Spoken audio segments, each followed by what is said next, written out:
ఒక అందమైన అడవిలో చిన్న కాని చాలా తెలివైన కుందేలుండేది. అది అందరికీ స్నేహంగా ఉండేది. పక్షులతో మాట్లాడేది, జింకలతో ఆడుకునేది, చెట్ల నీడలో విశ్రాంతి తీసుకునేది. అదే అడవిలో ఒక నక్క ఉండేది. నక్క చాలా చతురంగా నటించేది, కాని లోపల మాత్రం చాలా స్వార్థపరుడు. తనకు కావాల్సింది ఎలాగైనా పొందాలని అనుకునేది.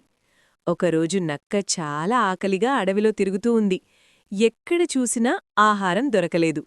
అప్పుడే చెట్టు దగ్గర కుందేలు క్యారెట్లు తింటూ ఆనందంగా కూర్చుంది. నక్క మనసులో, ఈ కుందేలుని మోసం చేసి తినేస్తే నా ఆకలి తీరిపోతుంది అని అనుకుంది.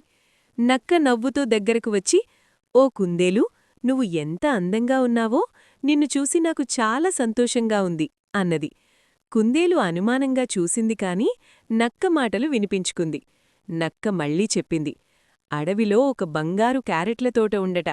అక్కడ ఒక్కసారి వెళితే జీవితాంతం ఆకలి ఉండదట. నేను నీకు చూపిస్తాను అని చెప్పింది. కుందేలు ఆనందంగా, నిజమా, నన్ను తీసుకెళ్తావా అని అడిగింది. నక్క లోపల నవ్వుకుంటూ, అవునురా స్నేహితా, నాతో రా అన్నది. ఇద్దరూ అడవిలో లోతుగా నడుస్తూ వెళ్లారు. చుట్టూ పెద్ద పెద్ద చెట్లు, చీకటి మార్గాలు, పక్షుల అరుపులు వినిపిస్తున్నాయి. కొంత దూరం వెళ్ళాక ఒక లోతైన గుంత కనిపించింది. నక్క చెప్పింది, ఆ బంగారు తోట ఈ గుంతలోనే ఉంది. నువ్వు ముందుగా దిగు, నేను వెనుక వస్తాను అని. కుందేలు అప్పుడే అర్థం చేసుకుంది, ఇది మోసమని. కాని భయపడకుండా తెలివిగా నటించింది. సరీ నక్కమామా, కాని ముందు నువ్వు దిగు.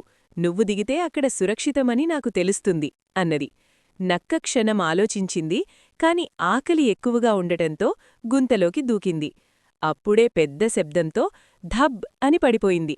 నక్క బయటకు రావడానికి చాలా ప్రయత్నించింది, కాని గుంత చాలా లోతుగా ఉంది. కుందేలు పైనుంచి చూసి చెప్పింది, నక్కమామా, మోసం చెయ్యాలనుకుంటే చివరకు మోసమే ఎదురవుతుంది. తెలివితో కాదు, మంచితనంతో జీవించాలి అని. నక్క తన తప్పు అర్థం చేసుకుని, నన్ను క్షమించు కుందేలు, ఇక మోసం చెయ్యను అని వేడుకుంది. కుందేలు కొద్దిసేపు ఆలోచించి దగ్గర్లో ఉన్న తీగలను తెచ్చి ఒక తాడులా తయారుచేసింది. నక్కను బయటకు లాగింది. నక్క కళ్లలో నీళ్లు తిరిగాయి. నువ్వు ఎంత మంచి మనస్సున్నావో, నేను నీకు హాని చెయ్యాలనుకున్నాను, కాని నువ్వే నన్ను కాపాడావు అన్నది.